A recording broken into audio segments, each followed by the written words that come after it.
وننزل من القرآن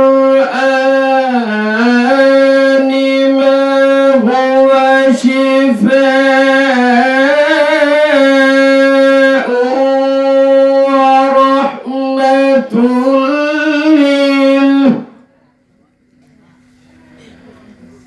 ورحمة للمؤمنين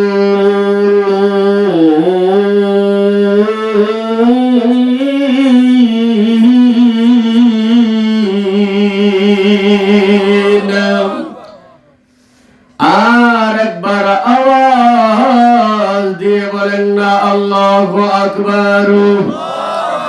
আমার বাবাজি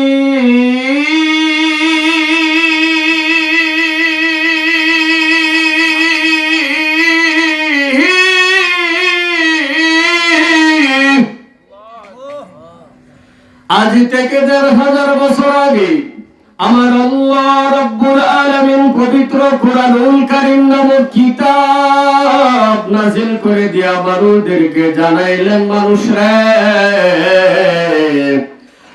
পৃথিবীর মানুষ তোমরা শুনে নাও ওই কুরআনুল কারীমের ১৫ নম্বর পারা ৯ নম্বর পৃষ্ঠার ২ নম্বর লাইনে বাজান রে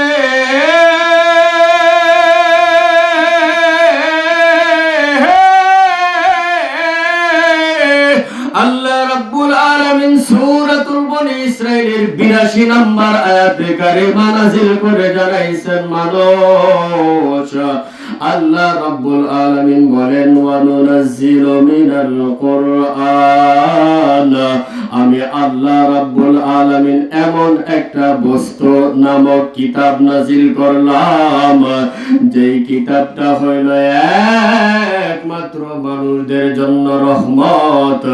আমার আল্লাহ রাব্বুল আলামিন বলে শুধু খালি রহমত তা নয়, বরং আমার আল্লাহ রাব্বুল আলামিন জানায় দিয়েছেন ওই কুরআনুল কারীমটা হবে মুমিনদের জন্য শিফা হিসাবে আমার আল্লাহ নাযিল করে দিয়েছেন।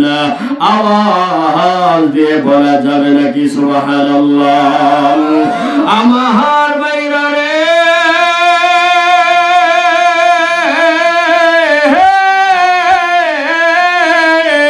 আল্লাহ রাব্বুল আলামিন এই আয়াতে কারিমার শেষ অংশের ভিতরে জানাইছেন, মানুষ রে ওয়ালা ইয়াজিদুজ যালিমিনা ইল্লা খাসারা।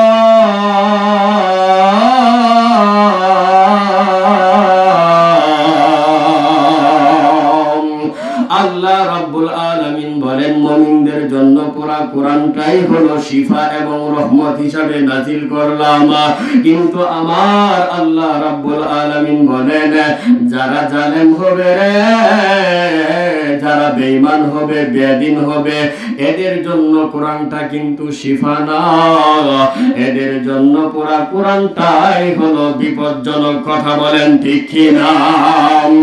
এ বন্ধু একটু খেয়াল করিয়া শুনবেন, ডায়াবেটিস রোগী যারা আছে এদের ভিতরে দেখবেন সাধারণ মানুষ যারা আছে যাদের ডায়াবেটিস নাই, এরা যদি মিষ্টি খায় বলেন তো দেখি ভালো লাগে না লাগে?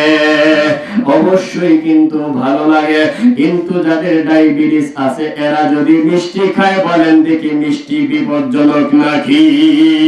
আল্লাহ বললেন মানুষ রে এই পবিত্র কুরআনুল কারীম শিফা হিসাবে রহমত হিসাবে একমাত্র মুমিনদের জন্য আমি আল্লাহ রাব্বুল আলামিন পৃথিবীর বুকে পাঠাইলাম।